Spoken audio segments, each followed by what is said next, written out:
నిత్య జీవితంలో ధర్మాచరణం. భగవంతుడికి అత్యంత ప్రీతిపాత్రమైనది ఈ లోకంలో ఏదైనా ఉంటే ధర్మం ఒక్కటే. ఎవరు ధర్మమును పట్టుకుంటారో వారు చెడిపోతారన్న మాట అసలు అన్వయం కాదు, అది లోకంలో ఉండదు.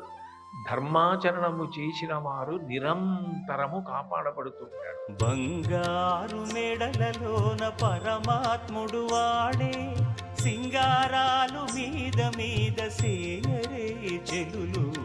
బంగారు మెడలలోన పరమాత్ముడు వాడే. ధర్మాచరణము చేసే వారి వెనక భగవంతుడు పరిగెడుతూ ఉంటాడు. నేను ఉన్నానని లోకానికి తెలియాలి అంటే ధర్మాచరణం ఒక్కటే, ధర్మాత్మలను రక్షించడం ఒక్కటే నాకు అత్యంత ప్రధాన ప్రయోజనం. బ్రహ్మశ్రీ చాగంటి కోటేశ్వరరావు గారి ప్రవచనం నిత్య జీవితంలో ధర్మాచరణం ప్రతి మంగళ బుధవారాలలో రాత్రి 9 గంటలకు మీ శ్రీ వెంకటేశ్వర భక్తి ఛానల్లో వీక్షించండి, తరించండి.